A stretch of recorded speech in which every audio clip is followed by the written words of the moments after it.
You got a lot of heat. I get hated for having certain opinions because I'm not being a fan of the product. If somebody gets seriously hurt, like breaks their neck in a professional wrestling show, there's going to be people coming out of the woodwork wanting to ban professional wrestling. You just want wrestling to be safer? Safer and more realistic and more detailed. You must have some real thick skin. People that I know personally, when they have issues with me, that'll bother me. Say something nice about AEW. I love MJF, Christian Cage. What about the product? There's a lot of basic things that they do today that makes it look a lot faker than it used to. Well, I was just on your show, so it only made sense for you to come on my show. So welcome. Great to be here. I mean, you're in my backyard, so it works out. I love the setup here, but very, very professional. It's a little bit different from Keepin It 100, right? Just slightly different. People setup. get on me because I podcast from my bed. Yeah, you know, they were like, maybe you should clean your lens or something like that. right. But my whole thing is like, that's the most comfortable position I can be in if I'm going to sit there and talk for like 2.5 hours at a time. It's hard. You know this from doing this. It's hard to, people say like, it's tough. They say, oh, how hard can it be? It's hard. Trying to like keep your mental acumen going and like try to keep things interesting and, so yeah. Well, the thing about podcasting is anybody can do it. Right. And also the best or the worst thing about podcasting is anybody can do it. Right. And they don't realize that like, in order for it to be entertaining, you've got to put some work in. Right. So thank you for having me on your show. We've been talking about making this happen for a while. So you are here. I feel like I should have played your entrance theme in here. Right. Do you remember all the lyrics to your entrance theme? Yeah. You know the funny thing about that song? That's Jimmy Hart. Jimmy Hart singing that? Jimmy Hart's voice on that, yes. Wow. Sounds like a girl. He voiced over like a lot of the music in WCW, and you wouldn't, if like you listen close, you could say, yeah, that is Jimmy, but like you can't tell right off the bat if it's him or not. Disco Fever. Yeah. Do you know all the lyrics? Yeah, Disco Fever. Yeah. Okay. He's so cocky, he's so cool. He's just a disco dancing fool. He comes out on the floor. The girls are chanting more. It's like, so that's what I love about good. The simplicity of professional wrestling. It's like, Then back to the chorus. Disco Fever. Right. Yeah. Disco. Yeah. Did you see the comments when I tweeted that I was going to have you on the show? I saw some of them. Yeah, it is what it is. You got a lot of heat. You know what too? I think one of the reasons that I got a lot of like more heat than I used to. Like I when me and Konnan were doing the podcast before it started growing, I did a podcast with Vince, but that was on a paywall, so it never really went viral that much. You know what I mean? Because like he's shadow banned and stuff. Everything is YouTube. Who knows? But when I did that, I went back to Impact, and I did like the Andy Kaufman thing, like the guy going to get the women's wrestling stuff, everything, all that. Yeah. People like took me way too seriously.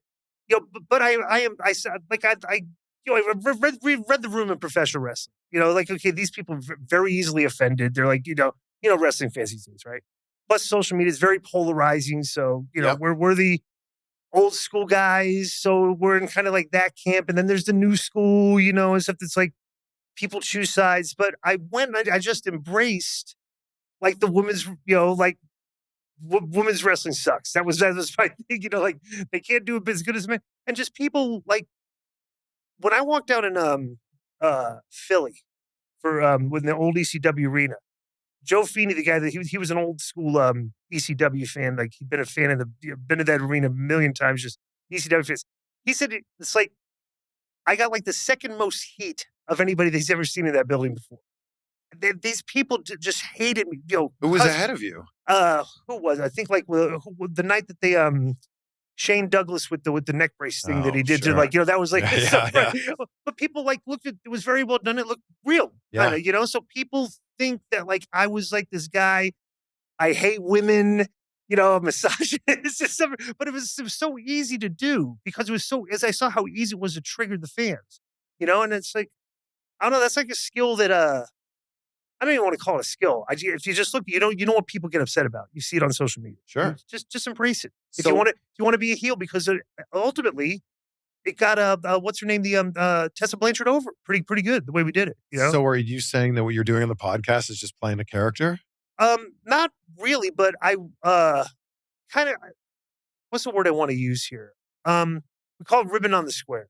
Okay, and in professional wrestling, where you're joking but you're half serious. Okay, you're it's a joke, but there's a good chunk of truth behind the joke, right? Yeah. I'd been very critical of like some of the, like, we have to review the shows. Yep. So you watch some of the shows, like some of the matches stink, in my opinion. I used to be an agent. I used to wrestle. People criticize my work back in the day, so I'm very free to like do it to what I see if that's what people want to hear, right? So just some of the women's matches I was watching, I don't want to like personally attack these people, but some of the matches were terrible. And I'm like, it's fair to criticize the work collectively. If like everybody wants to be like pro women's wrestling, okay, that's fine. I'm very for it because women draw good numbers. You can't deny that. Sure. Professional wrestling, they're like, it's a male audience, attractive women, they draw. The people don't really change the channel. So my whole thing was like, what I'm not allowed to critique a women's match the same as the men's match? That doesn't seem very fair. Well, why are they like a protected group now? There's tons of them in the business. Like back in the day, we had the Nitro girls, and there weren't that many women wrestlers on the card. Remember, like growing up when it was just Muda and Wendy Richter, or Mula, excuse me. And when it was just like two girls. And like once every 2-3 months, they would be on TV for 3 or 4 weeks and they have a match, Yeah, and then the Divas era changed that. The Divas era changed that. And all of a sudden, like, there's a considerable amount of women on the show. Yeah. And my whole thing was like, I'm watching some of these matches. I have to watch all these shows and I'd be critical of some of the work. And people say, oh, you're just being a misogynist. I'm like, come on. It's like, I gotta like stay true to my principles. If I think something's not good, I'll tell you when it's not good. If I like something, I will tell you I like that a lot, so it's just honest criticism. You were very kind. That's how we connected. You were really kind. The interview I did with Dave Meltzer, you said some really nice things. And I got to be honest, when someone was like, did you hear what Disco and Konnan said on their show about you? I was like, good. They were like, no, it was really good. I'm like, oh, thank you. That's nice. Well, this is funny because like I started like watching. I didn't know you. Like Chris Van Vliet, like, I hadn't seen you in the business but I've been out of the business, but I knew like to interview people in the business, like the podcasters and stuff, the main ones. But you just kind of like showed up out of nowhere on my timeline, like interviewing the wrestlers. I'm like, wow, this guy looks the part. Like for example, like a guy like Conrad. Conrad gets tons of heat, but he's good at what he does. Yes. You know what I'm saying? Yes. So I was like watching you, I was like, wow, this guy's really good at this because, I'm comparing you to the other people that do this. Like you're a good looking guy. You look like you got money, wear nice clothes. I'll take it. And you see a lot of these people that do these things and like, why would I listen to this person? He looks like a slob. Doesn't really care what his physical appearance looks like on the show. And it's just like, It is amazing that like, I've interviewed a lot of wrestlers. I've also interviewed a lot of Hollywood people. Mm-hmm. And it's amazing how much credibility that has given me. Oh my gosh, I just saw you with Julia Roberts. Right. You just did something with Ethan Hawke or Steven Spielberg. And it's funny how that seems to be like changing people's perspective there. Right. Well, they see you like with the A-listers. So it's like, well, this guy's like the real deal. Yeah. So yeah. And they're like, so why are you bringing Disco on the show then? We'll get right back to the conversation in just a second. This episode is brought to you by Morgan & Morgan. And if you've ever been injured in an accident, you deserve the best on your side. You deserve America's largest injury law firm fighting for you. They've got over 1,000 attorneys in all 50 states. Insurance companies often lowball their clients' claims because they just want it to go away. Morgan & Morgan doesn't settle for lowball offers, and they fight to get you the money that you deserve. That's why their tagline is for the people. And here's some examples of some of their recent verdicts over the past few months. $12 million in Florida. That's 34 times the highest insurance offer. $26 million in Philly, the home of WrestleMania 40, and I guess by coincidence here, it's 40 times the highest insurance offer, and $6.8 million in New York, 25 times the highest insurance offer. All law firms are not the same. Morgan & Morgan is the biggest for a reason, because they win a lot. And it only takes a few minutes to see if you have a case. The fee is absolutely free unless you win. And did you know you can start a claim with America's largest injury law firm with just one click? It's so easy. Go to forthepeople.com/CVV. That's forthepeople.com/CVV, or just click that link in the description. Now let's get back to the conversation. You must have some real thick skin. 100%. That's my mantra. I don't block people on Twitter. At all? You haven't blocked anyone? Maybe if you're very vulgar or like, like just gross language, I'll block you. But like, my thing is like who am I blocking? Like I'm entertained by reading critical comments. I'll retweet some of the critical comments and everything, because I think some of the insults are funny. Like, like they make fun of me. I gotta laugh. It's like that's a good one, but like But most of them are just all the same. It's people with cartoons for profile pics. Eggs. Same thing. You're a jobber. You're irrelevant. Just all the exact same tropes, you know? And I'm like, how can I let that bother me? I don't know these. I'm more bothered by people that I know personally, have known for years, when they publicly go on Twitter and they like have issues with me. That'll bother me, you know. But the just the hateful comments and everything. I'm on sports Twitter a lot. You just see the same thing, you know. It's just it's like polarizing. I don't know. That's fandom, right? Yeah. Like, I think that because we're in wrestling and we watch wrestling, we see how toxic wrestling fans can be. Right. Unfortunately, that's just fandom. Whether you're a fan of a certain team or a certain sport or a certain genre of movie, that's how fandom works. Right. You get a lot of the, he never drew a dime. Right. Never drew a dime. Like the same things. You got to understand too, the culture in the business in the locker room that I grew up on, completely different than what it's like today. You know, like I'm not in the locker rooms anymore, but Konnan is. Like it's night and day. We had in WCW some of the more epic ball busters in the history of like the entertainment. Who was the biggest ball buster? Scott Hall. Okay, I mean, just like he just did not. You know, if you had thin skin, you were done. Mm. They would. If you showed you had thin skin, the boys would be on you like blood in the shark tank. I mean, they would just like relentlessly, call it what it is. It was a bully culture, but you had to be tough. You know, they're like they bullied you, but it toughened you up because bro, back then we were going out in front of the audiences and like, the NWO, you saw people throwing stuff in the ring. Yeah. So like the crowds were we would generate emotional responses from the crowd where they did not like you personally. Yeah. And stuff. So you kind of had to be tough, in the back. Like you couldn't let like the fans, like if the fans were booing you enough, you came through the curtain, you were offended by the fact, that just didn't happen. We were trying to generate emotional responses from people to dislike us and yell things at us at ringside and cuss at us and stuff. If you were doing that well, if you were getting that type of heat, you were doing your job really well. Plus, all of us were. The thing like today is, you see professional wrestling, there's a lot of indie guys on. They do a lot of stuff, and there's a lot of botches. Like way more than you used to see back in the day. But they're also taking way more risks. Exactly. That's what I'm saying. That they're risking more stuff, so you're seeing a lot of mistakes. If you had one botch in that match, your match could have been great, but you had a botch. You knew it was like, oh God.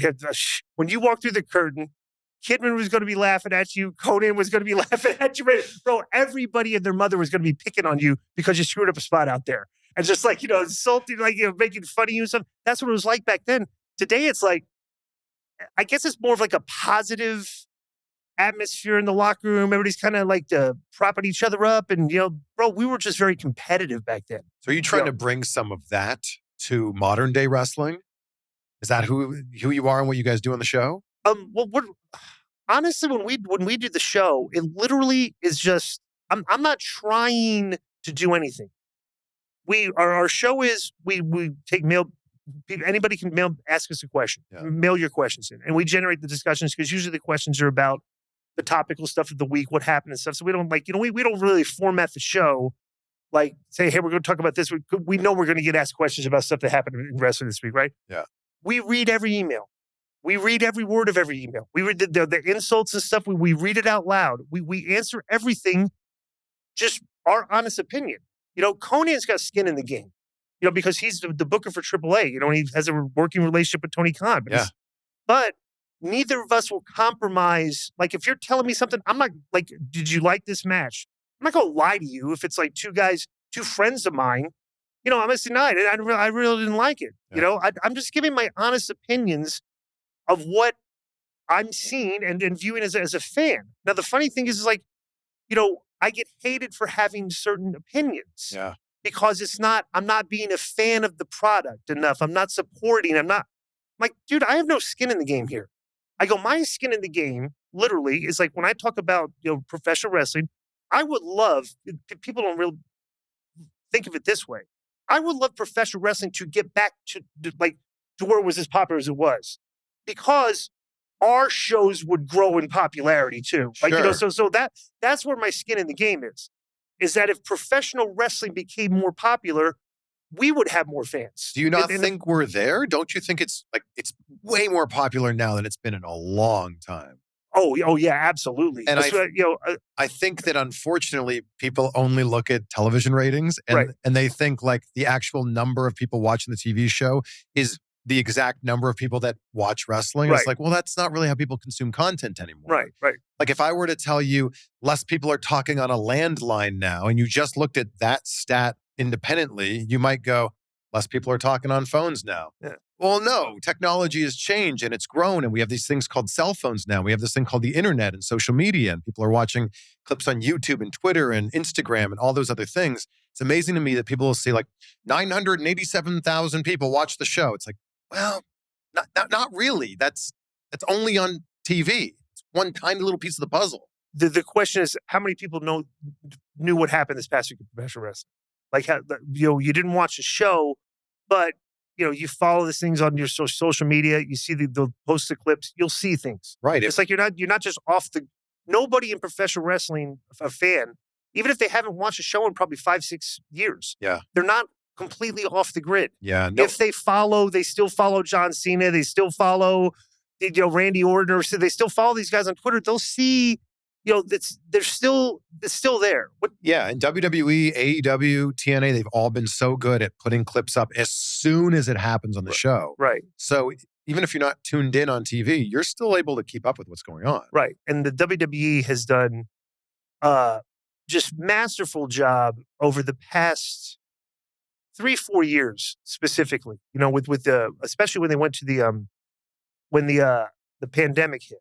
And they pull the fans out of the arena. It's like, well, we got to figure out other ways to visually make this product appealing because, that's one thing the WWE has always had over every other competing wrestling company, even WCW. We were beating them in the ratings at one point, but both shows are super popular. But then WWE really upped their production game. Yeah. Just like, okay, like what does the Nitro set look like? Okay, we're just going to make ours look better than that. You know what I'm saying? They're always looking at their competitors. And like people say, like AEW is not a competitor. They're not, as I said, but WWE is competing that because they're upping their game. Okay. And the one thing that I've noticed like the past 3 to 4 years, and they've always been good at it, but the way they are, what's the word I want to use here? The way they're promoting their show to try to grab new fans. They're consciously, you can see the tactics they use. They're constantly trying to make it to where if you haven't watched this show in 2 years, okay, if you're tuning in for the first time, we are going to try the best that we can to fill you in on everything so you're not confused. You're not, like if there's a match coming to the ring, we're going to present a video package and stuff to tell you what's going on here. Yeah. So to try to keep you interested so you don't leave the product, right? And that's the main thing they're doing. And what's happening? Their business is growing. Yeah. Okay. They're engaging fans. They're keeping fans. The fans are spending money. They're buying the network because they found out, it used to be like, they used to book shows where, you got to decide between WCW and WWE pay-per-view this month. One's $50, one's $60, yeah. $110. I can buy both, but I only have money for one or the other. Yeah. So we're promoting to try to get your dollar compared to the other one, right? But now the show is on, and I call them, it's funny, there are no more pay-per-views. Yep. And it's funny when people still say the pay-per-view. I go, it's not a pay-per-view. I go, it's a program on your monthly network subscription. Yeah. It's just a big show, right? So you see them, like they're not like kind of like driving like you to like buy the pay-per-view. Yeah. They're just constantly trying to keep you engaged in the storylines so you can spend that $10 to buy the network subscription on Peacock, and you will watch this show. Yeah. And what they usually do with that show is, it's not like a standalone pay-per-view. So the show is like, it'll guide you into the Monday show. And then the Saturday show is kind of like they have like a clear path, and with the show in the middle that's on the subscription, that's better than the other one. This episode is sponsored by Blue Chew. It is not a coincidence that these lights behind me are blue. Blue Chew is a unique online service that delivers the same active ingredients as Viagra, Cialis, and Levitra, but it's in chewable tablets and it's a fraction of the cost. Now you may be saying, I don't need anything like that, and I'm not suggesting that you do, but it may just kick things up just a little bit in the bedroom for you. If you've ever had a friend talking about how good things are and can be when you take Blue Chew, now is the time to jump in on this. Your first month is free. You just have to pay $5 for shipping when you use the promo code CVV at bluechew.com. That's right, your first month for free. Just pay $5 for shipping when you go to bluechew.com. Try it out. I think you will be rather pleasantly surprised. And the amount of brand integrations that they do now is a big thing that I don't think anybody's talking about. Like the amount, this match is brought to you by this, right? Or this paper or PLE is brought to you by this. Right. Like the amount of stuff that's being put in there. So you and I aren't paying the money for the pay-per-view anymore, but they're making up for it elsewhere and actually making way more money than they were before. Right, which is fascinating. But but things are more expensive too. That's a thing. But like the fact that they're selling out arenas again is stadiums. Stadiums, like not just arenas. And it's funny too because at my job, there's like I can't wait to get into your job. Right. So, but I say there's two guys at my job that are old school wrestling fans. They still watch it today. And for everybody, for the uninitiated, where do you work? Sapphire Gentlemen's Club.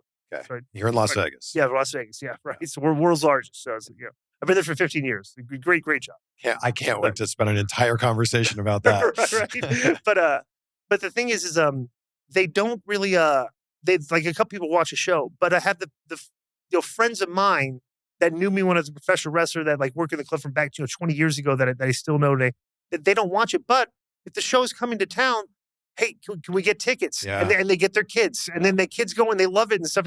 But they won't watch the show anymore. Like they don't do. But if the show is in town, they'll go see it. Yeah. It's like WWE is still a hot ticket today. Yeah. Yeah. You've been very critical of AEW. Mm-hmm. So I want to do something here. Okay. I want to do a little exercise. Say something nice about AEW. Well, I love MJF. Love Christian Cage. Jericho's my boy. Love a lot of his stuff. What about the product? They make it's different.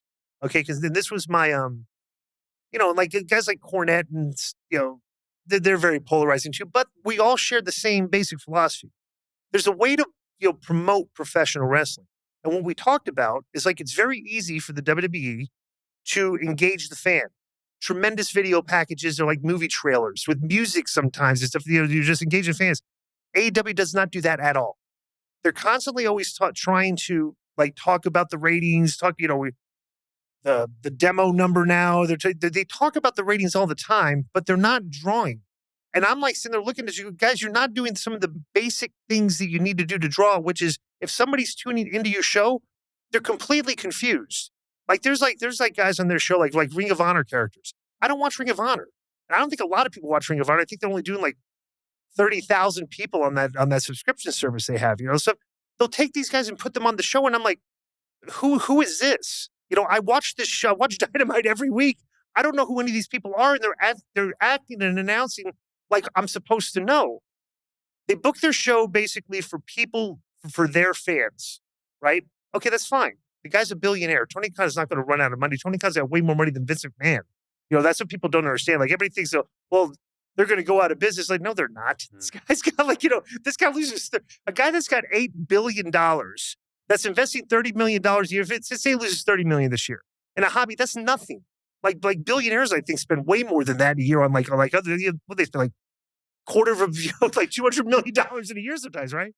But the thing they do, there's basic principles to promote that they do not do, and that's what me and Konnan are constantly critical of. It's like, dude, I don't know the storylines. You got them like you got a storyline that's on here, that's on Collision, that's on Rampage, but you're not. I'm just watching Dynamite. So when I'm watching Dynamite, you're not filling me in on what happened on those other shows. that is very difficult for fans to engage in. You know, like if I'm watching, it's like, I don't know what's going on. What are you going to do? You change the channel. Like, I don't know what's going on here. It's like, change the channel, you know? So There was a real excitement in 2019. Mhm. And that, I'm a big believer in the phrase rising tide lifts all ships. Right. And AEW being announced and then Double or Nothing being their first show, leading into Dynamite that fall. I feel like there was a real excitement around AEW, and that caused WWE's product to get better. And It did. caused everybody's product to get better Right. because there was a real engagement in everything that was going on. Where do you think it shifted? I think the first month they dropped the ball. Okay, like you can understand. Nobody realizes this. They had if you looked at the TV ratings as a stock, okay, and like it was an IPO and they went public on October 2nd, 2019, right? 1.4 million fans watched the show, right? So if that number represents a stock, since that date, you've never been able to sell that stock and make a profit. That stock has been at a loss. Like they've never reached that first show, that benchmark. They've never been back to that mark, right? And the whole first month, they lost like 400,000 fans from that first group. Then they teetered between like 1,900,000. You know, that number was pretty consistent for about a year until the pandemic hit, which screwed everybody. But Yeah. I always say that was your mistake right there, because they took basically independent wrestlers and independent wrestling, and instead of putting it through the professionalism that the WWE does, which is, you know, incredible packages for the guys, you know, outfits, you know, just branding of their characters and stuff, they just threw them out there on TV, had them wrestle, and had Dave Meltzer give his star ratings for the matches. And, you know, what great wrestling this was, what great matches this is. Like, I'm just sitting there watching going like, okay, that's great, guys. There's been 9 hours of wrestling on for 20, 30 years. I've seen enough of wrestling matches. I go, that's not what interests me in this product. And I don't think that's what interests a lot of people in this product. You get like, are you interested in the matches or the storylines? What's the most important thing to you? I think for me, it's both because it's the storyline leads up to the match. And if you're not invested in the storyline, you're not going to be as invested in the match. 100%. But what if the storyline stinks? Are you invested in the match? I go back to like, remember in ECW when there would just be two random guys wrestling for no reason? Right. One guy would be in the ring and then someone's music would hit and it'd be Right. a fantastic match. I loved that. I still love just wrestling. I really do. Right. But I do understand how important the storyline is to get you invested, to make you want to watch next week and then make you want to watch the week after that. Well, if you look at the wrestling fan, they're on like a bell curve, right? In the middle, you have your basic fans that will they turn on the product. They got nothing else to do. They're not going to change the channel. They just watch the show, right? Then on the extreme end, you have people that are watching it, you know, on one extreme end, you're having people that hate watch it, okay? And then on the other extreme end, you have people that watch it with way too critical of an eye, which is not the way we want people to watch a product. Like I don't want people like the Dave Meltzer fan base, okay? That, you know, that have never wrestled before, they've never done this, they're just fans, you know, doing critical commentary over professional wrestlers' work in the ring. And the thing is, like, a lot of these people don't even really know what work is. You know, when I grew up, and like anybody from my era that trained to be a professional wrestler, you were taught how to do it to make it look as real as possible while protecting yourself and protecting your opponent. Okay. One company tries to do that. Okay. The other company, if I told you that this, you're watching some of the things they do in the shows, like these guys are going to get hurt. I'm scared watching some of this. You know, it's uncomfortable watching, for me, watching how his career went. It's uncomfortable for me watching Bryan Danielson out there wrestle now, because I know the guy's had like a lot of concussions. I know he's had like, you know, issues and seizures and everything. And I'm watching him and he's still beating himself up out there. And I'm going like, well, why is he doing this? But you know, why like, can't he just do it? And if he wants to do it, then he can do it. that's my point. That's fine. Yeah. But I get bothered watching that. Well, that sounds more like a you problem then. Well, that's what I'm saying, though. It makes like they make some of the stuff that these guys do as a professional wrestler, as somebody that was very safe in my career, that didn't do a lot of risk, that did a lot of showmanship. When I watch what these guys try to do to get a pop and the risk that they take to their bodies, I'm like, I scratch my head. I'm like, you know, what is going on in your head right now that like you're going to like risk a neck injury, you know, or risk like a busted hip or a thing, like everybody's doing these spots on the apron now, and the apron's it's very hard. That's where the plywood in the corner. So if you crack a rib, and I'm watching them just go, you don't have to do that, but why do you do that? And it's just, I get like I said, it's just, that's me personally, because I've always preached professional wrestler safety. I don't know if you've seen like over the years, but I'm very against, like, we know what causes CTE, right? And I'm watching what these guys are doing out there. Like, but back in the day, you can understand, if somebody like did a super kick to me or was going to hit me up around the head, right? We were always taught, just in a very quick way, just put your hands up to protect yourself. Yeah. I'm like, these guys are like letting guys kick them right in the head with no protection, no thing. And, you don't know if like he can do that effectively, like every single time. And like when I'm forearming you in the side of the head, I'm not trying to hurt you, but what happens if I don't do it correctly? That's like the bone going up the side of your head and you get your bell rung, and like people just do this like a lot, to where I'm like, these guys got to be getting their bell rungs out there. Their bell, they got to be like getting these mild concussions and probably not reporting them, because I'm watching the head trauma. There was a study one time that I told about this. Like, they put these peewee football, right? It was like this like maybe a high school football team, and they put these sensors on the helmets that, like, if you got a hit that was hard enough, that would cause a concussion. And like one time they were getting these like the readings were going off the charts to go whatever. But when these guys, like, after a play would go up and like and to celebrate, and they butt heads with each other, that would trigger like that's a concussion level like head trauma. Wow. So I'm thinking, like, if that can cause like head trauma, like something like that, I'm just watching what these guys are doing out there, and I'm like I said, it's just me getting through my career relatively injury free. I hurt my back one time, but like this, just a few months I was out. But getting through it relatively injury free, and knowing that I navigated my career to get through it injury free, and I still got reactions out there without doing the level of risk that these guys have to take to get the reactions. I'm like, why would you not embrace like the way that I did? You'll feel a lot better, The problem is that the bar just keeps moving, right? So what was really entertaining in the 90s got replaced a few years later, and then that got replaced, and like you just keep having to outdo yourself. And I feel like if wrestlers were to have the style of matches that they would have had 30 years ago, it wouldn't be as entertaining now. Like, the standard has changed. The bar has changed. It has. Okay. And then that I think is one of the problems. Okay. If you go back and watch a, just like pull up a Mr. Perfect versus Bret Hart on a just a random YouTube clip, and you watch 2 minutes of these guys, and you're going like, this doesn't look like wrestling today. Okay. They're not slapping their thigh. They're not standing there letting the guy, like, you stand there and let me hit you, and then you stand there and I'll hit you back, and you stand there and hit me, and I'll stand there and let you in the middle of the match. Like when they shoot guys in and you're trying to clothesline the guy and the guy's ducking your clothesline, you look like you're trying to take the guy's head off. When you're diving out of the ring, the guy's not standing there looking right at you and then jumping and then catching you. There's like a lot of basic things that, like, why I call them my pet peeves, and that they do today that makes it look a lot faker than it used to.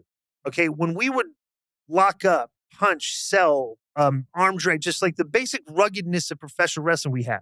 Okay. Today it's like very choreographed and smooth, and it doesn't really look like combat a lot, but that's like what everybody's doing. So it looks completely different than back in the day. Right.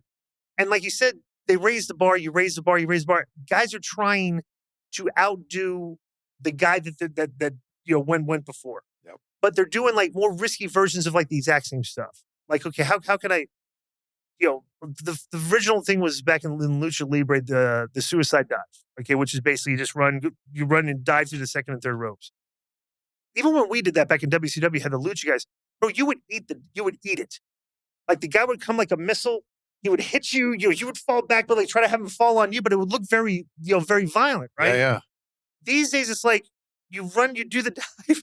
The guy's like clap hands, and the guy lands on his feet like he just did a gymnastics move, and then like goes like, yeah, And I'm like, what did you guys just do there? And it's like, that didn't look like you were trying to hurt the guy or anything. So it's like, so now guys, like, since everybody's just diving through the second, third rope, now we got to run. Now we got to dive on the top rope, and we got to flip off the top rope, and now we have to dive in the top rope, jump on the top rope to turn yourself backwards and do a moonsault off the top. It's like all these different variations. I'm just going like, at some point, you're watching it too. Yeah. Somebody's going to get really hurt one time. And I don't want it to be, and this is, you know how, like, people don't think about this, right? With the way social media is, and like the mobs will just come after you, right? If somebody gets seriously hurt and like breaks their neck on a professional wrestling show, it's like, you don't tell me that there's going to be people coming out of the woodwork going like wanting to try to ban professional wrestling, or like, like throw a wet blanket on professional wrestling stuff, because that's just the way things are these days. And I'm seeing guys do this, and like, I think wrestling, if you continue to doing that very high risk stuff, you're looking down the road at maybe, like these people coming after the professional wrestling business, and I don't want to see that happen, because I've dealt with the commissions. These people are a joke. It's unbelievable. These wrestling commissions come there and they act like wrestling's real. I remember we'd be in Baltimore. They had these old school, like, gangster looking guys. The guy would stand up on the tables like, "No blood tonight. If I catch any of you bleeding," it's like yelling at us like we're kids. Like, you don't want the government coming and trying to regulate this again, which could happen if somebody gets seriously hurt. So are you saying you're coming at this from a place of you just want wrestling to be safer? That's 100%. That's where this is coming from? Safer and more realistic looking, and more details. Like the basic skills are kind of like, they're forgotten. Like, you don't watch matches today. You watch old school stuff, like guys like Jerry Lawler and stuff, they look like when they're punching you, it looks real. Yeah. Like I'm punching you in the face and the guy's selling it. That's a good skill. Show me like 10 wrestlers that can do it like that today. They just don't.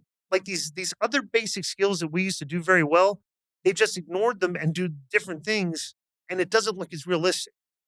It still you still gotta look like a fight, because you're promoting combat between two guys, building up to a level that they're going to fight each other. So you want to make it look like they can fight. Today it's just like, we're building up to, we're going to perform against each other, and it's going to be performance, and a bunch of us are going to rate the performance after it's done. And that's kind of like outside the box of what I think professional wrestling should be.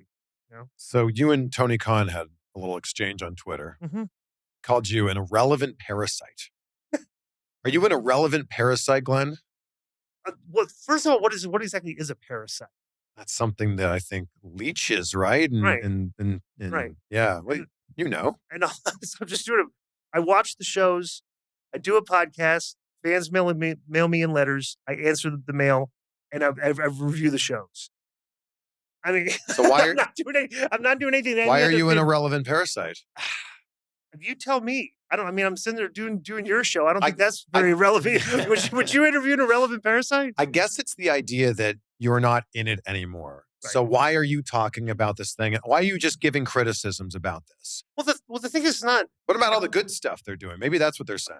Exactly, but which nobody ever hears, unless you're a listener of our show and you listen to our review, and we put over, like, we reviewed Dynamite. Here's the things we liked. Here's the things we didn't like. You know what goes viral? Everything I didn't like. Right. Okay. Because there's no positivity in like promoting anything I say. Like Sports Keto was funny. They would always, take negative things I say, constantly put them up on their website, so everybody like thinks I'm just this big hater, But like, I have an opinion of certain things. They're pointed. They're kind of like, I think they're accurate, because that's my, I'm not going to say stuff I think is untrue. You know the phrase, everybody, the thing about opinions and assholes, right? Exactly. Everybody has one, they stick. Right, but that's just me. I just have opinions on stuff I like. Like, I don't like college football that much. Okay, and I'm going to get it from college football. Well, why don't college football is better than NFL? Well, no, I'm an NFL fan. I haven't liked college football in years. I like hockey, I like basketball, I like baseball, I like wrestling, but like the Atlanta Braves go out there, they lose 7-1. What am I supposed to say? This guy stunk today. Yeah. So viral. Disco says the Braves stink. And that's been going on in sports media forever, for decades, right? Like, as soon as your home team loses and you're listening on the radio, it goes right to the talk show where they're going, "What happened to the Blue Jays today? Right. I just can't believe this." Right. And I think what happened with Tony Khan is when he came along, you got to remember, like, there was, for years, there was people were hate watching WWE, okay, to the point you go to like remember like at the shows and it quit after like when the fans came back after the pandemic. Okay, so we went through a period of like 6 months or whatever it was where there's no fans, right? Before that, and it's very clear. Remember the fans would just troll the show? Yeah. They like you'd have a collection of trolls that would show up at like every single WWE show. They would boo the baby faces. They would cheer the heels. They would chant CM Punk. They would just do everything they can to like whatever WWE was delivering. Trolls in the audience were trying to throw a wet blanket on everything they tried to do, Yeah. and that's it. So the fans were reacting very weird, right? So when AEW came along, everybody said it's like, oh great, now we have like thank God we have something other than WWE. Now we have to. So, but the assumption was, okay, we have to be a fan of this. Like this is the anti-WWE thing, and all the anti-WWE people started watching AEW, and like we have to be fans of this. And I'm like, like all right, okay, I'm a fan. I'll watch something. Okay, I don't like some of this stuff. It's like, well, don't be a hater. It's like, well, you guys did that to the WWE product for like the past like 10 years, so why can't I do it to like this product? I'm just telling you what I like and don't like. So Tony, I think he just got this like, he got this anti-WWE fan base, which is basically what they were to start off with. Because like, where were they drawing from? It's like, it's like the Japanese wrestling crowd, the elite, the being the elite show on YouTube and stuff like all that community started watching this show. And I just think they thought that everybody was just supposed to be a fan of this too. And so all of a sudden, because they got very tribal, it just generated, how social media is just, it's amazing to me that you can't just like both independently. Right. That's ridiculous. That's the thing I don't understand. Like if you like hockey and I like baseball, I'm not going, Glenn, hockey? Right. Are you serious? It's the worst because of this, and this. Perfect example is that during the wrestling wars, okay, the fans weren't at war. The two companies were just trying to put on content to try to grab these wrestling fans that were just interested in watching both shows because they just loved professional wrestling. Now it's like fans of one show, fans of another show, and the fans of both shows are like this at each other. It's like, but it's the same product. Professional wrestling with the ring and wrestlers on each show, Did you feel this during the Monday Night Wars? Like, did you ever feel like, oh, there's a Nitro fan, there's a Raw fan? Oh, no. Because they were, if either show was coming to town, the fans were going, like, there was maybe, you'd find a handful of people to be like, well, I just like the WWE. I just like WCW. Yeah. But everybody loved wrestling because all of a sudden, these were new wrestling fans. Wrestling blew up when from like 2 to 4 million weekly viewers. On a weekly basis between both shows, WCW Saturday Night and WWE blew up to like 10 to 12 million. Yeah. Okay, so like where did these people come from? This is like 8 million new fans that weren't fans of wrestling before. So they're just like they generate just new fans of professional wrestling that just came out of nowhere, and then they're just wow, there's 2 shows on. Let's watch this great stuff because I'm compelled to watch both. Now it's like like you said, it's just like those new fans. I think they kind of left, because they were just interested in watching this. Because I think what happened was wrestling did become tribal. It did become like us versus them, like, pro WWE versus anti WWE. And those fans would argue with each other and just, I don't know. I think it's kind of interesting. How come this never happened with TNA? Like when WCW and ECW left, how come it was never like TNA versus WWE? Oh, you like TNA? Oh, it's crazy. Just not enough people watched it. WWE has always been the big dog, and they've been very good at maintaining their spot as a big dog. When Vince McMahon started getting beat by WCW, it just kind of like it just changed. Like I'm never going to get beat again. You know what I'm saying? So I think that's what we see, and they just they don't really have any competition because they can squash competition very quickly with like predatory tactics. Like for example, when they knew that the Wednesday Night Wrestling War started, which was like, bro, it's like. You're going head to head with our developmental. It's like, come on. Like we're literally having people from the wrestling school, putting them on TV and trying to teach them how to do TV. And the show's called NXT, which is next. Like this is our next generation stars, stuff. And like, you're going to compete against that and brag about beating them in the ratings when you got, Jericho, Moxley, all these guys, it's like, Right, so, but it was WWE that went, oh, we're going to put our show on the same day as you. So it was WWE that was pulling the trigger on the so-called war. right, exactly. But it really wasn't a war, okay? Because with the this is the way I described it. Like people, Meltzer has these goofy tweets all the time, and he was talking about bragging about how good Tony's booking was against Triple H's with AEW versus NXT, right? I'm like, dude, that's kind of like, let's call a spade a spade. I'm watching NXT. There's a lot of green guys. I don't know who any of these people are. They're from the school down there. It's like a college football team playing a pro football team every week, right? But the college football team won a few of the weeks, which is like, if a college football team played a pro team, the pro team would win 100 games out of 100. But the thing that NXT did is like they beat them in the ratings a handful of times. I said that was the dynamic on that.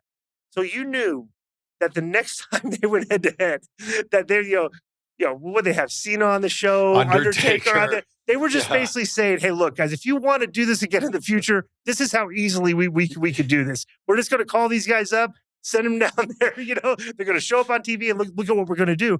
And they can do that. Yeah. And they just basically said, look, if you're not competition to us, I think that's what the message they were trying to send. I want to talk about your time in WCW because I think that so many people now are focused on what you do now, and they're not focused on what you did so well in the 90s. You got a not so easy to get over gimmick over in a huge way.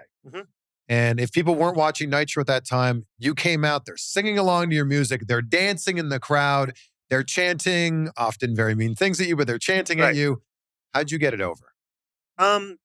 Because when I grew up watching wrestling, I watched everything.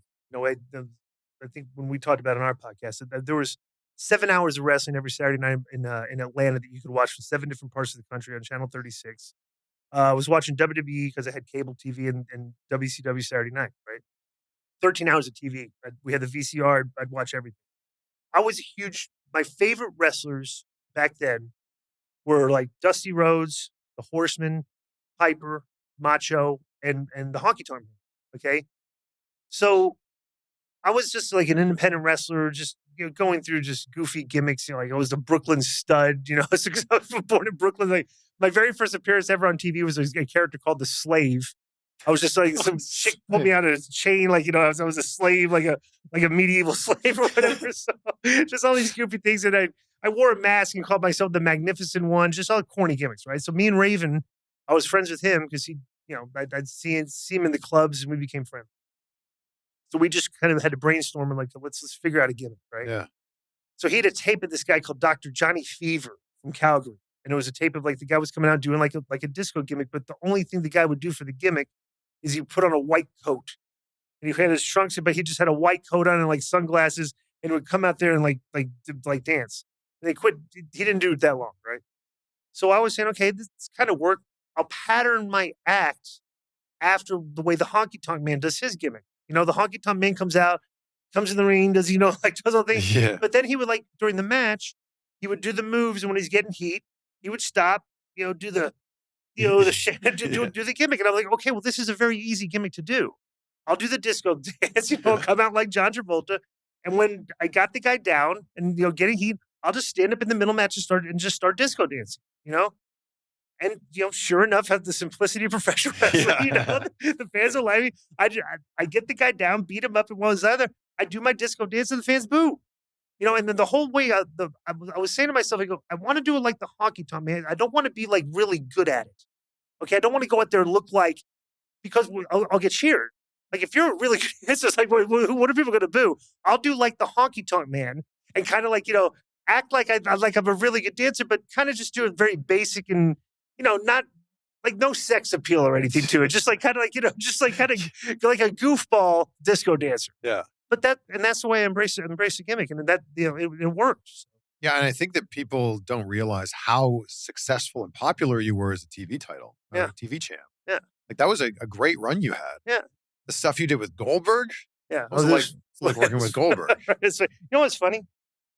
Because I went to University of Georgia, right? And when Goldberg was there, and you could in our apartment complex, okay, was this bar called TK Hardy's, okay, and it was like the Thursday night. This is back in like the early '90s. You would have nickel night. Remember, like you go like college bars, they have like nickel beer. Wow. Right? Like so this is way back in the day, right? Goldberg was a bouncer at the bar, and you could from my apartment because it was like the top of the stairs to go in this bar. You could look and see Goldberg. He always wore a sleeveless white Dallas Cowboy shirt. Okay, and he had a mullet. Right? It's like, and then he played at Georgia. He was one of the best, he went to the NFL. He's one of the best college football players in the country, right? Yeah. So the school that I went to in Atlanta was Marist High School, okay? And our baseball team, I didn't play baseball. I just played football and soccer. But our baseball team set a national record for like the most home runs in one year, right? And they won three straight state championships. A lot of those guys never went to play college, but a bunch of of us ended up going to the University of Georgia, right? And so a lot of the guys from that team, we had an intramural baseball team, okay? So in the school newspaper, okay, they had like a school newspaper. They would rank the intramural softball teams. It was softball, intramural softball teams, right? Yeah. Our team and Goldberg played with the football players, okay? Our team and the football players team were ranked 1 and 2 in the school, like in the school rankings for softball. So we would I would see Goldberg and stuff, and we would talk trash. Like, hey, when we play, let's have let's bet a keg, and stuff. Well, so yeah. So they were ranked they were ranked number 1. They played the number 4 team, like the agriculture fraternity. I think it was called ATO or something like that, right? And we went on the game. We lost, right? But Goldberg's team were supposed to win. They lost because Bill. This is hysterical. People don't really know this story because it's like, why would you know this, right?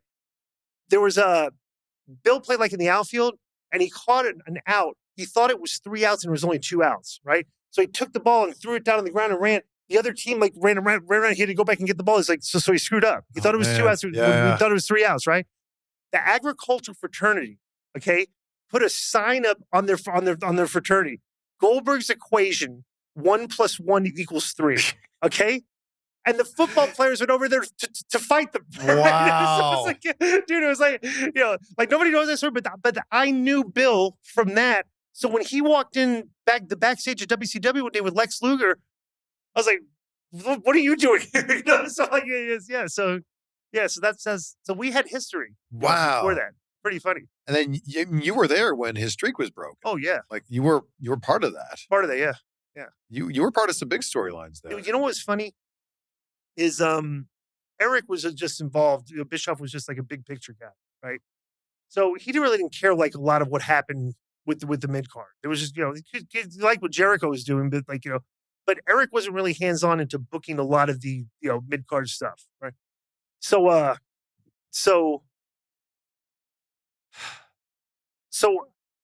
like they would get their creative, like this, the NWO guy, Scott Hall and everything. So Scott Hall had Louis Spicoli, right? Like he was like his little sidekick, right? And Louis passed, right? So Scott always liked having like a sidekick guy with him that could like do some, like take the bumps, and stuff. Just somebody that you just always good to have a sidekick because you can just do more creative things, right? Sure. So he just one day, like he got his, he came up to me, he goes, hey man, you want to, well, what if I use you, like you want to come out with me and do this spot? I'm like, all right. He would go back and tell the office, hey, I'm going to use Disco in this. It's like, all right. Like for 3 or 4 weeks, they would book his stuff. And even though I was out there with him on TV, like they would never book me in any of the stuff. For like the first 3 or 4 weeks, Scott would get his material, come to me and say, hey, let's do this. He's like, all right. Then he would go tell them, hey, I'm using Disco in this. Oh, wow. Okay, so this is funny. So while I'm doing this run with Scott Hall and now I'm in the NWO and stuff, everything, right? I was renegotiating my contract, okay? Because I really wasn't making much because I had made I had an original contract that had like 3 tiers of money on it. I was on my 2nd tier, and then I had gotten fired for not doing the job to Jacqueline back in the day. So when they rehired me back at my original contract, the 2nd tier. So I'd been basically wrestling for like $85,000 a year. Okay, which was a month for a considerable amount of time. So I told them, I was like, hey, so now I'm getting over on TV. I'm in the NWO. I think it's time for me to renegotiate, right? Yeah. But I wanted to get what the guys I was working, not Scott Hall, but I wanted to make the money of like, I wanted like Jericho money, Dean Malenko money and something, because those were the guys I was working with. We're all going on the road together. We're all wrestling each other and anything. I want to make what they were making, right? So they sent me a contract, and it was like for 125, 150, 175. I was like that's not, that's like, it's like half of what these guys are making, right? Yeah. So I would like always like give them the slip. I would never like sign it, like, stuff and things. So one day they had the lawyer came to the show and said like, hey, why haven't you sign this contract yet? Like, well, like, I want more, So Eric comes up to me and he's like, this was crazy. Eric comes up to me at the show. He's like, what, you're getting over on TV now and you're trying to hit us up for more money? I thought, it's like, well, I mean, I'm not, Eric, this is what I'm making right now. He goes, well, what do you want? He just put me on the spot. I didn't know it. I could have said probably 500,000. Okay. I said, I want 350. He goes, okay. Oh yeah, that's fine. I was like, oh, okay. So I went from like 85 to like 350 in that brief conversation. Wow. And I was pissed that I was like, oh my God, I could have gotten more. So I got into that. That's when I started making good money. But that's how like the contract negotiate. I was ignoring them. I didn't want to sign it because I didn't want to get 3 years of like that money. I wanted more. And I told Eric that, and like, but that's what I should have been making, because that's what all those other guys are making, When did you start to see that WCW was having some real issues? When we would be at we'd be at Nitro. Yeah. Okay. And literally me, Konnan, Kidman, Benoit. So, we would find a TV and we would be watching Raw. Okay. Because Raw was just more, The Rock and Stone Cold it was just like entertaining. And they were doing like kind of like cutting edge, and they were doing edgy stuff. Yeah. And we were still, it was, Hogan, Macho, Flair. It was still like, just like all of our, all those guys were still kind of on top. There was a glass ceiling. We called it, we had what we called the top 12, like 12 stars. And we could go over, like, let's actually go over. Okay, so Hogan, Nash, right, Paul, right, Goldberg, right, Piper. Piper, Macho, Brett, Page was in there. Page, yeah, Sting, Luger. God, there were two Steiner, more. Giant. Okay, yep. And maybe one more. But that was just like, nobody in the mid card was working with any of those guys, except Page would. But Page had a lot of creative freedom because he was friends with Eric, so he would like work with Canyon and stuff. But they weren't budging, and so it was just kind of frustrating to like the mid card guys when watching the other show. And they're doing like, Val Venus is out there. So you're just watching like what they're doing. Yeah, and you're like, going, I'm a mid-card guy with a similar-ish gimmick. So, right. I could, why can't we be like that show? They're integrating everybody. Yeah, that was the great thing about WWF at that time. Everybody had a storyline. Right. Everybody had a storyline. Top of the card to the bottom of the card. And then we were doing, basically, cold. We started doing, because the creative was getting boring. When the creative started getting boring is when they started doing 2-segment matches. Like they would throw Booker T and Benoit out there, usually the TV matches were 6-7 minutes because we had so many characters. You had to put a bunch of guys in the show. We got interview times. The matches aren't that important. Let's just, there's 6 or 7 minutes because all the guys are doing the same thing back then. Clothesline, so it wasn't as complicated as wrestling has gotten today, with things. But then they started bringing the luchadors in. Yeah, I was like, whoa, that first hour of Nitro was badass. Right. But then when the luchadors came in, everybody's like, oh, we gotta we gotta start learning to do what these guys are doing, because we're gonna start working because the people are popping at this stuff and they're doing some pretty crazy stuff. We gotta start doing that, right? But the top guys wouldn't. They wouldn't work with them. So it was like we had our new thing with the luchadors, but it was just all mid card, and like the fans could see that. Like these guys have been on TV for 5-6 years. Guys like me were really not elevated at anywhere from where we were like 3-4 years ago. So when WCW ended, why didn't you ever end up going to WWE? Well, because I had done a stint in booking, right? So they put me on I was on the booking committee for a while. Like there was a 9-month period where it was just near the end, just wasn't good. we didn't have a boss kind of, like Eric was kind of out of the picture, but Eric would come back to the picture. But Brad Siegel was our boss. Okay. We'd be in the booking committee asking, we had a question for the boss. Hey, can we do this? It's like an edgy thing. Put in a call to the guy. Wouldn't return the call. So it's like, that's when you knew, like, and plus we were competing. I wouldn't say competing, but we were like butting heads with production. Because like one time, like we wanted a limo at a show, and they brought like a Volkswagen Audi or something. It was just, I don't know. It was just like weird. Just like we were asking for things, and they say like it wasn't in the budget. It's like, well, how I'm watching Raw, and like they look like they have like a ridiculous budget. Like they're spending like tons of money. We weren't spending any money on like production. But so many people from WCW ended up going over to WWE. Okay, well to me, why? I was burnt out. Because I was wrestling and booking, and it was just like, there was just stressful, and I was in the first quarter of making my $350,000 a year. My contract was $275, or what was it? $250, $300, $350. Okay, so when I was in the first quarter of collecting $350,000, because the most money I've ever made, and what they did, they had a clause in your contract every quarter. They could terminate your contract. Okay, so I started the first week of the 350. So I could have either foregone like $80-something thousand for 3 months for doing nothing, okay, or just gone to WWE. And I was burnt out, and Nash was a good friend of mine. He was taking the money.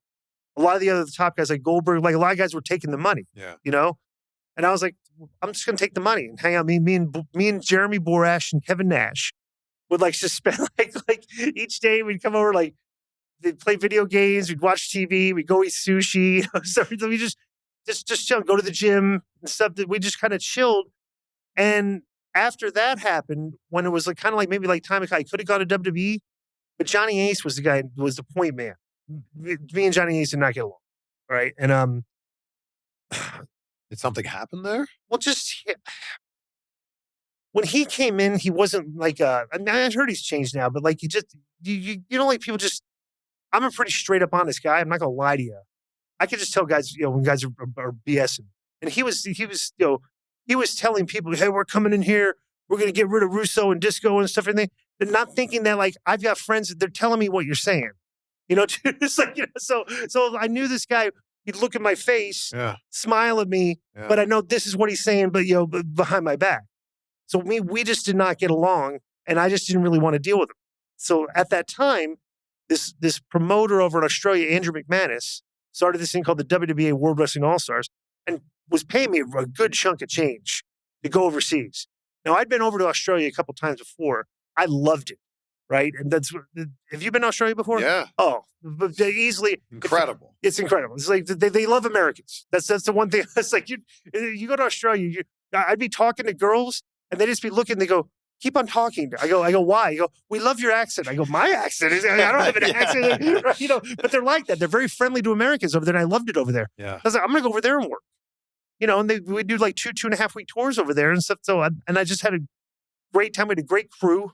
Like we had like Sabin, AJ Styles, Sting would come over. Konnan was working there. Just like a lot of my friends.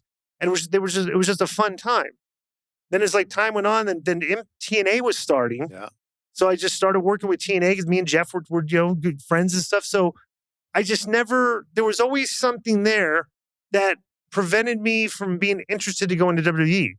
But then like all of a sudden, it's like after like 8 years after I've been out of WWE, it's like, wow, I'm really never going to wrestle in WWE. And like, almost every other WCW wrestler did. Yeah. They spend at least some time. Yeah. And almost every other ECW wrestler spent some time in WWE. Yeah. You're this rare case of someone who just completely bypassed that. Pretty much, and it's kind of. There's got to be some regret, though.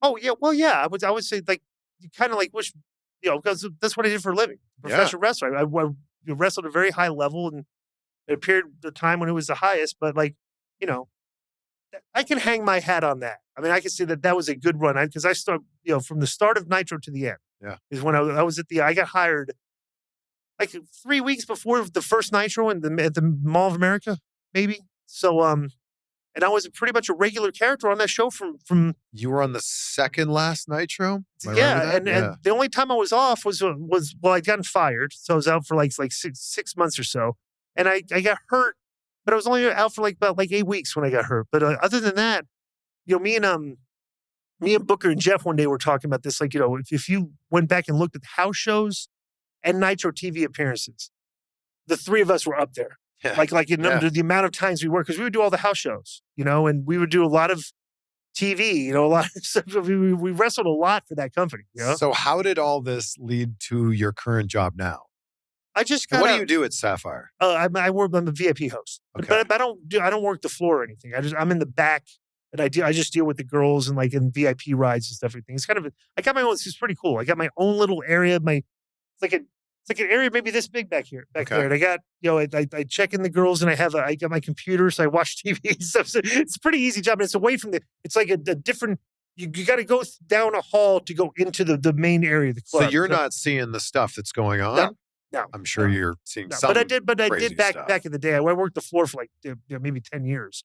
I've been there for 15 years. So are you handling the VIPs? Like if I'm a rich guy flying into Vegas, am I dealing with you directly? No, you're in the club. You're a VIP. You spend a lot of money. Now you need a ride home. You come back, and I set up with the dispatch and the valet and everything. And I get you a ride and take care of you and stuff and all that. So it's just simple stuff. Do the women have clothes on when they're around you? Yes. Yeah. This is not the nude area. Right? Yeah, it's just a topless club. It's kind of, a lot of the gentlemen's clubs in Vegas are pretty classy. There's not a lot of the nude clubs are like dumps. Oh, this is a state though where if they serve alcohol, you can't be completely naked. Right. Yeah. So, but they, I'm from Canada. This is a wild idea. But north, there's a line.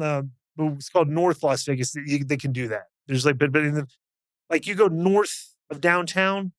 There's a couple clubs out there, but they're not nice, So then they're nude, but they still. But they're not on the strip or near the strip. No. You must be seeing guys every single weekend having the night of their life. So a lot of times, a lot of celebrities come through there too. Yeah. Can you tell us any of them? The San Francisco 49ers would always come through. Bro, it was hysterical. I'm sure the Raiders are in there all the time, right? Not really. Really? They're just down the street. Yeah, but the local athletes kind of stay out of the clubs. Oh, they don't want to get in that scene, right? But the funny thing was that the Niners would always come during their bye week, right? Wow. And it was hysterical, bro. They would pull up in the limo, and they open the doors, and all the marijuana smoke's coming out of there. But they were always cool. I mean, all the athletes and celebrities have been cool. We had this guy. I had no idea who he was. This guy, Luis Miguel, I guess, is a very famous Mexican. He's like a big everything. He came in. He comes in the back, in the VIP area, where I am and everything. And the guy I work with speaks Spanish, right? They hit it off and became best friends. So every time Miguel came down, he'd bring us up. So yeah, it's pretty funny. During the peak of this season, which is it's summer, right? Summer's peak season in Vegas? No. Right now it's peak season. It's convention season. Yeah. Vegas is a good January, February, March is when all the big conventions are in town, and that's when you make your money. December's the worst. I thought pool season was the biggest season in Vegas. Not for it's weird because the pool season is weird because it's kind of people will come in town to party to go to the pool. Yeah. They're from LA and Arizona. So people don't fly in and gamble and go to pool, but there's a party crowd that comes. So you're saying the people that live in cold weather come here January, February to get away from the cold weather. And the Super Bowl's here next month. Yes. So that is going to be... Dude, that's going to be because I've been to a Super Bowl before. Okay, the Super Bowl weekend was one of the funnest times I ever had in my life. This is back when 2001, right after WCW went out of business. What city was it in? It's Tampa during Gasparilla. Okay, so it's packed. Now me and Konnan and Rey Mysterio and Kidman, we had met these Hawaiian tropic girls one night, right? When we were out on, I think when we did the spring break shows, right? Oh yeah. So we just got in with the Hawaiian tropic girls, and it was just weird. We'd be in a town and they'd be having a Hawaiian tropic contest that night, right? So we'd go judge the contest. Okay, so we swayed it in. So we went down to the Super Bowl, and we were judging the Super Bowl the Super Bowl bathing suit contest, right? It was sponsored because the Hawaiian Tropicals were putting it on. Yeah. So me and my friend, Dude, we were going out every night. I'm rolling out with like 10 Hawaiian Tropic girls. Okay, going to these parties with like, the Backstreet Boys and NSYNC and Troy Aikman and all the Playboy models and everything. But like, we were hit because like I had all these hot girls with me, Like, I was like, well, so, like, you got a chance to do it again in 4 weeks. So that's what I was saying. The Super Bowl parties are unbelievable. Like it was, like I said, all the A-list celebrities and stuff. Everything we had the end of those, but like for 2 weeks, it's going to be busy. Like there's stuff going on all the time with all the media in town. You must have people that just are acting like it's The Hangover every time they come to your place. Yeah, it's like. The Hangover, I think, like it was a blessing and a curse, right, for Vegas, right, yeah, because everybody's trying to outdo that, right. It's kind of weird because like our club is Vegas is pricey. Like you got to like if you want to get taken care of, you got to like get bottle service, Sure. So like girls don't really like pay a lot of attention to people that aren't spending a lot of money like in these clubs, So it's like kind of like big spenders, classiers, people, and we try to keep like these people just want to come in and just stand there. They don't buy anything, stuff, and kind of tell them they got to leave. But that's the way this town is. You kind of got to make money, and people got to spend money here. So. I remember I was living in Cleveland at the time, and I came out here, and we stood in line because that's what you do at a bar in Cleveland. You stand in line, eventually you get in. Right. And the bouncer just kept looking past us, And eventually I'm like, hey, man, we've been standing in line for like 45 minutes. He goes, didn't ever make eye contact. He's like, here's how it works, man. You either tip me or you buy a table. Right. I'm like, what about what's the point of the line then? Right. Like, what am I doing? They're just looking for good-looking girls. That's it. Yeah, I'm like, I think he also said that. Like, or come in with like 10 girls. Right, yeah. That's the thing. We like in industry, like when we go out, okay, if we go to a club, all we got to do is bring like 6 or 7 or 8 girls, and they'll give you a bottle. Wow. Guess I'm partying with you then. Yeah, right. Yeah. Well, this has been very enjoyable. Thank you so much for coming by. You are not an irrelevant parasite, in my opinion. Right. You're very entertaining on Twitter, though. Yeah. The thing is though, I don't really. Everybody says that like he's trying to be relevant. It's like, dude, I'm just doing what everybody else does. I just tweet stuff, and I try to be sarcastic and funny sometimes. My sense of humor, people look at as like just like hateful or why are you something? Dude, can't you take a joke on that? It's like you can understand. Like when I talked about the ball busting, like back in the day, there's like guys in this industry that I don't really know very well, and I'll kind of like needle them on Twitter, but that's all I'm doing. I'm just busting balls because that's what we all used to do back in the day to each other constantly, And then if you do it to somebody these days, it's like.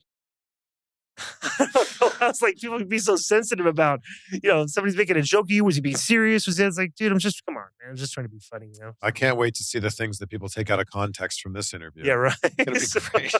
So I end every interview with gratitude because it's such a big part of my life. Right. I wake up every day. I say out loud 3 things I'm grateful for. I do it before I go to sleep. Mm-hmm. So what are 3 things you're grateful for as we sit here right now? Health.